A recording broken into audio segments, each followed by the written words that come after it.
Uyu musore yitwa Chris Easy. Uramutse ukoze urutonde rw'abahanzi bagezweho kandi bakunzwe n'imbaga nyamwinshi hano mu Rwanda, ntushyiremo izina ry'uyu musore, benshi ntimwabyumva kimwe, ndetse bamwe banagutera amabuye.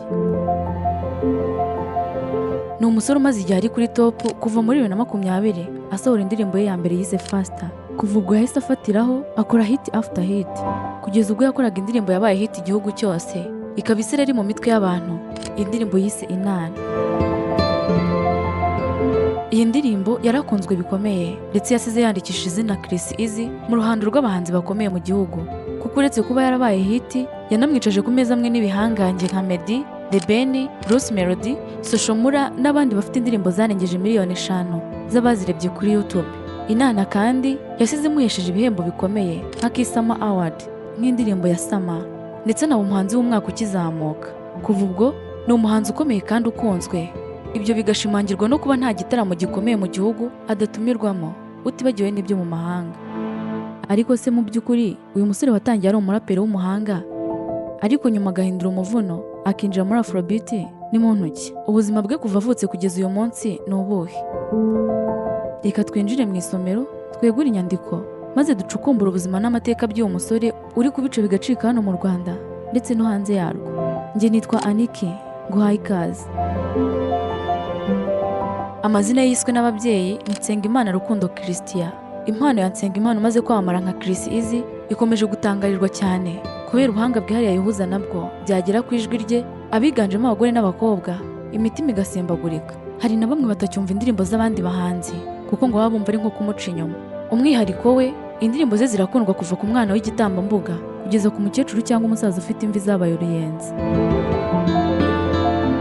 Umuziki wa Chris Easy umaze gufata indi ntera kuko warenze imbibi z'u Rwanda, ku buryo muri bimwe mu bihugu bihana imbibi n'u Rwanda yamaze kuhashinga ibirindiro, ndetse asigaye yitabazwa na bamwe mu bahanzi bashaka gukora hit zifite icyanga.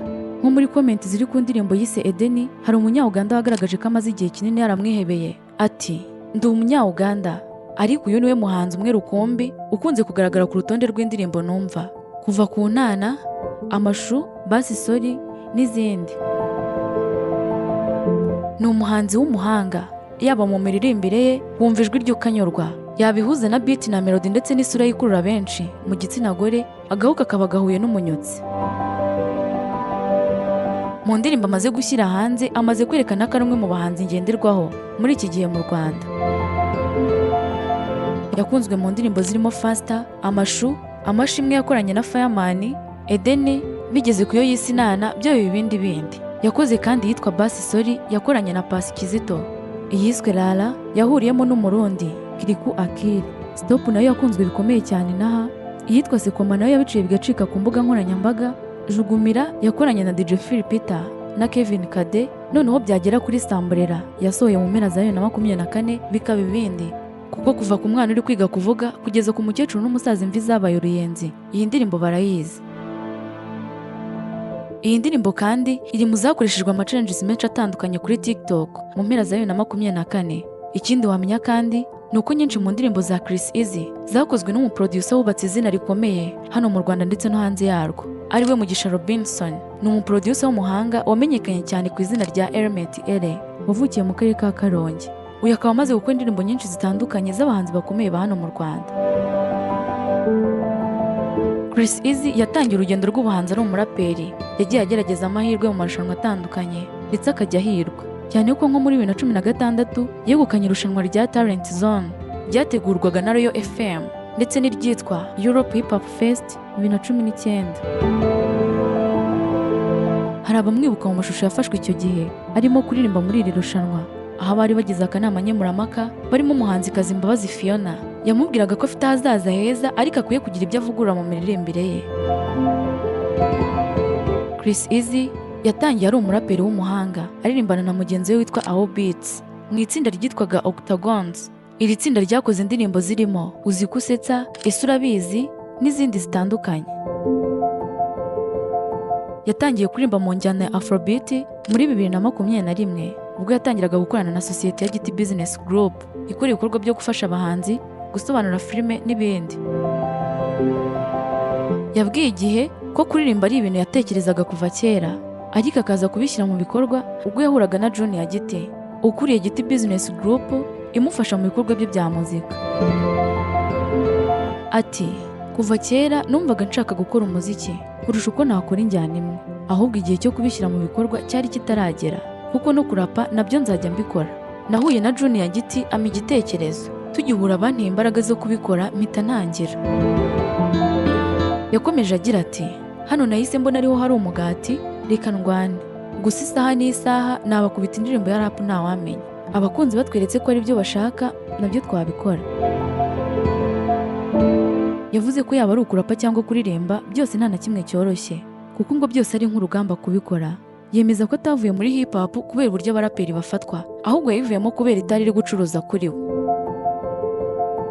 Ese koko Chris Easy ni umuhanzi uririmbira abana? Iyo urebye indirimbo za Chris Easy ubona zifite itandukaniro n'iz'abandi bahanzi, kuko yaba mu miririmbire usanga higanjemo utuntu dukurura abana bato bari mu myaka iri munsi y'icumi. Hari nk'aho usanga yifashisha ibipupe cyangwa akaririmba mu buryo wumva ko yisanishije n'abana bato cyane. Nko mu ndirimbo yitwa Rara yahuriyemo na Kiriko, hari aho aririmba ati I-U-O-A-E. Iyi mvugo yifashishwa n'abana bari kwiga gusoma no kwandika. Nko mu yo yise Inana agaragazamo ibipupe ndetse n'utundi tuntu dutuma iyi ndirimbo ikundwa n'abarimo abana uhereye ku izina ryayo. Mu yitwa Edeni naho hari ahagira ati sheri wanjye Dia, ndagukunda Dia. Ayo magambo nayo akunze kuririmbwa muri imwe mu mikino y'abana bato. Yavuze ko iyo agiye guhimba ahera ku gihe umuntu aba akiri muto kuzamura. Ati mba numva nakora indirimbo buri muntu wese yisangamo, atari indirimbo z'urunganuru cyangwa uru. Iyo tugiye gukora duhera mu bwana, kuko ariho umuntu ahera tugakomeza. Nicyo gituma mbikora, nasanze ariho abantu banjye bamboneye. Uyu munsi wa none Chris Easy afite izina rikomeye muri muzika yo mu Rwanda, kuko akunzwe cyane n'abatari bake kandi mu byiciro bigiye bitandukanye. Kuko nk'uko abyivugira, indirimbo ze zikoze mu buryo zirebwa n'ingeri zose kandi zigakundwa cyane guhera ku mwana muto kugera ku mukecuru cyangwa umusaza. Chris Easy kandi yakoze hit, kuko mu mwaka ushize wa 2024 niwe muhanzi wagize views nyinshi mu Rwanda kuri YouTube, aho yagize views zisaga miliyoni 19, agakurikirwa na Meddy wagize views miliyoni 17.9. Ku mwanya wa gatatu hakaza Diamond wagize views miliyoni 17.1, hagakurikiraho Papi Clever wagize views miliyoni 15.9. Ku mwanya wa gatanu hakaza Israel Mbonyi wagize views miliyoni 13.2. Ubwo n'abandi bagenda bakurikirana uko barutana views.